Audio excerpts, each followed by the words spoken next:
প্রত্যেক দিনের মতন আজকে আবারও একটি রেসিপি নিয়ে আপনাদের সামনে হাজির হলাম। আজকে মাছের একদমই ভিন্ন স্বাদের একটি রেসিপি আপনাদের সাথে শেয়ার করব, যেটা থাকলে গরম গরম ভাতের সাথে আর কিচ্ছু লাগবে না, এটা দিয়েই সবটুকু ভাত খাওয়া হয়ে যাবে। নমস্কার বন্ধুরা, মাই কিচেন মাই ব্লগে সবাইকে আবারও একবার স্বাগত। আসুন তাহলে শুরু করা যাক আজকের রেসিপি। আজকের রেসিপি বানানোর জন্য এখানে আমি 6 পিস রুই মাছ নিয়ে নিয়েছি। মাছগুলিকে খুব ভালো করে ধুয়ে নিয়েছি আর ধোয়ার পর জলটা খুব ভালো করে ঝরিয়ে নিয়ে একটা প্লেটের মধ্যে রেখে দিয়েছি।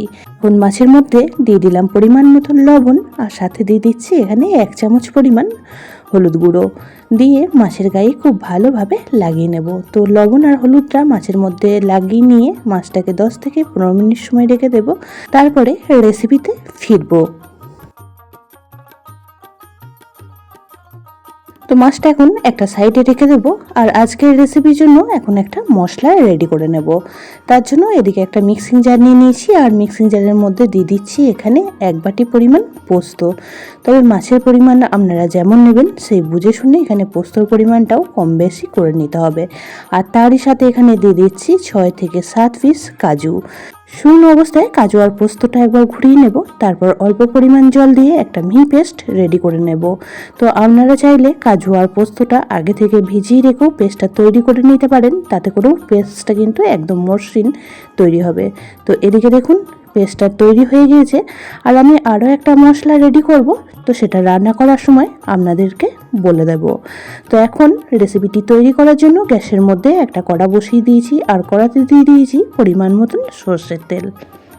আজকের রেসিপিটি অবশ্যই করে সর্ষের তেলেই তৈরি করবেন আর সর্ষের তেলে বানিয়ে নিলে রেসিপির স্বাদটা খুবই ভালো হবে। তো তেলটা খুব ভালোভাবে গরম করে নিয়ে খুন্তির সাহায্যে কড়ার চারপাশে লাগিয়ে দিয়েছি।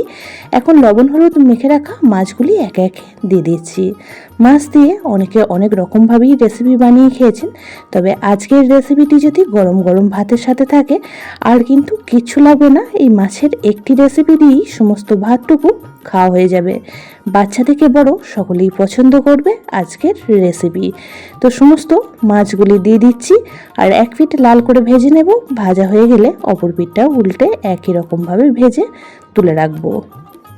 তো এই পর্যায়ে মাছ আপনারা যেমন ভাজা পছন্দ করেন, কেউ হালকা ভাজা পছন্দ করেন, কেউ কড়া করে ভাজা পছন্দ করেন, তবে আপনাদের পছন্দ মতন মাছগুলিকে ভেজে নেবেন।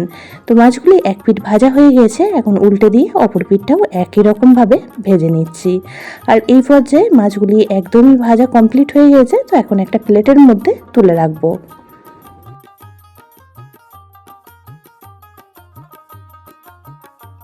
সমস্ত মাছগুলি তুলে নেওয়ার পর কড়ার মধ্যে যে অবশিষ্ট তেলটা রয়েছে তার মধ্যেই বাকি রান্নাটুকুনি করে নেব। আজকের রেসিপিতে তেলের পরিমাণটা একটু বেশি করেই রেখেছি। তো প্রথমেই ফোড়নে দিয়ে দিয়েছি খুব সামান্য পরিমাণে একটু কালো জিরে। তো কালো জিরেটা বেশ কয়েক সেকেন্ড ভেজে নেওয়ার পর এখানে অ্যাড করে দিয়েছি 2 বড় সাইজের পেঁয়াজ কুচি। তো পেঁয়াজগুলিকে একদমই পাতলা পাতলা করে কেটে নিয়েছি। তো পেঁয়াজটা এখন তেলের মধ্যে বেশ কিছুক্ষণ সময় নাড়াচাড়া করে ভেজে নেব।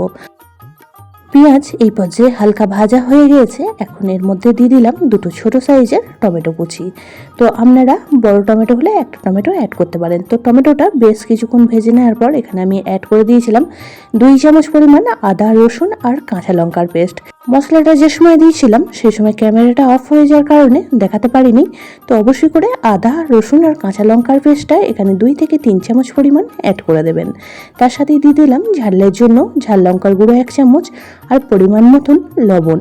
এখন সমস্ত মশলাগুলিকে একসাথে খুব ভালো করে মিশিয়ে নিয়ে তেল ছাড়া অবধি কষিয়ে নেব।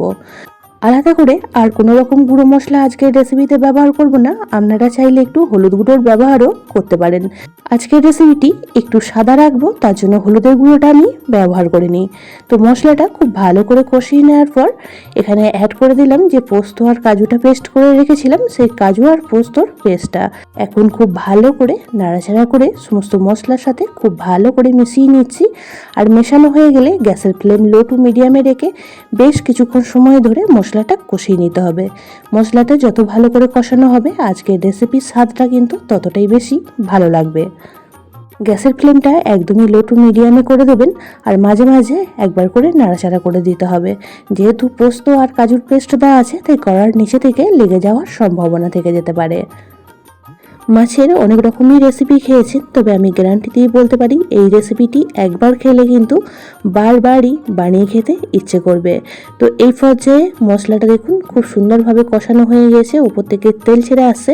এই পর্যায়ে দিয়ে দিলাম স্বাদ ব্যালেন্সের জন্য খুব সামান্য পরিমাণ একটু চিনি। তো চিনিটা দিয়ে খুব ভালো করে মিশিয়ে নিয়েছি। এখন দিয়ে দিচ্ছি যে মিক্সিং জারের মধ্যে পোস্ত আর কাজুটা পেস্ট করে রেখেছিলাম, সেই জারটার মধ্যে অনেকটাই মশলা লেগেছিল, তাই সেই জারটা ধুয়ে একটু জল দিয়ে দিলাম, আর সাথে নর্মাল জলও বেশ কিছুটা পরিমাণ দিয়ে দিয়েছি। তো আপনারা গ্রেভির ঘনত্বটা যেমন রাখবেন সেই বুঝে শুনে এখানে জলের পরিমাণটা অ্যাড করে দেবেন। তো আমি আমার হিসাব মতন এখানে জল দিয়ে দিয়েছি। এখন খুব ভালো করে নাড়াচাড়া করে মিশিয়ে নেব আর গ্রেভিটা ফোটার অপেক্ষা করব। তো 2 মিনিট পর দেখুন গ্রেভিটা খুব সুন্দরভাবে ফুটতে শুরু হয়ে গিয়েছে।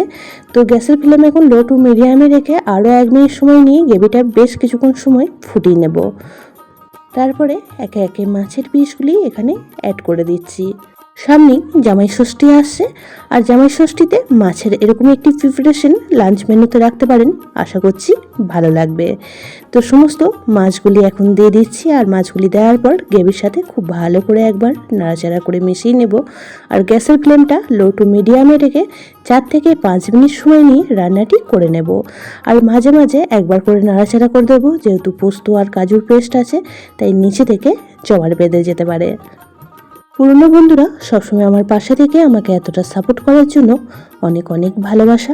নতুন বন্ধুরা যারা চ্যানেলে ভিজিট করছেন, চ্যানেলটি এখনও পর্যন্ত সাবস্ক্রাইব করেননি, তাদের কাছে অনুরোধ রইল চ্যানেলটি সাবস্ক্রাইব করে পাশে থাকা বেল আইকনটির অল প্রেস করে দেবেন। তাহলে আমি যখনই কোনো নিত্য নতুন ভিডিও দেব, নোটিফিকেশন সবার আগে আপনাদের কাছে পৌঁছে যাবে। তো গ্যাসের ফ্লেম লো টু মিডিয়ামে রেখে 3 থেকে 4 মিনিট সময় নিয়ে রান্নাটি করে নিয়েছি। একদমই সহজ সাধারণ একটি রেসিপি, ঘরে থাকা সামান্য কিছু উপকরণ দিয়ে তৈরি হয়ে যায় আর দুর্দান্ত স্বাদের তৈরি হয়। তো ওপর থেকে এখন ফ্লেভারের জন্য আমি 2টো ছেঁড়া কাঁচা লঙ্কা ব্যবহার করলাম। তো কাঁচা লঙ্কাগুলিকে দিয়েও খুব ভালো করে একবার মিশিয়ে নিচ্ছি।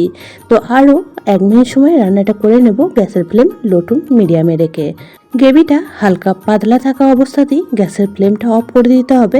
রেসিপিটি ঠান্ডা হয়ে গেলে গ্রেভিটা কিন্তু অনেকটাই ঘন হয়ে যাবে, যেহেতু কাজু আর পোস্ত পেস্ট দেওয়া আছে। তো রেসিপিটি একদমই রেডি। এখন গ্যাসের ফ্লেম অফ করে দিয়ে স্ট্যান্ড বাই রেখে দিয়েছিলাম 30 মিনিট। তারপর ফিরে এসে আপনাদের ফাইনাল লুকটা দেখাচ্ছি যে কতটা লোভনীয় দেখতে হয়েছে। খেতেও কিন্তু দারুণই টেস্টি হয়। একদমই মাছের সাধারণ একটি রেসিপি আপনাদের সাথে শেয়ার করলাম। কেমন লাগলো কমেন্ট বক্সে জানাবেন। যদি বেশি ভালো লেগে থাকে তাহলে বন্ধু বান্ধবীদের সাথে একটা শেয়ার করে দেওয়ার অনুরোধ রইল। সবাই খুব ভালো থাকবেন, সুস্থ থাকবেন। আবারও দেখা হচ্ছে অন্য একটি নতুন রেসিপি বা ব্লগের সাথে। ততক্ষণের জন্য সবাইকে টাটা।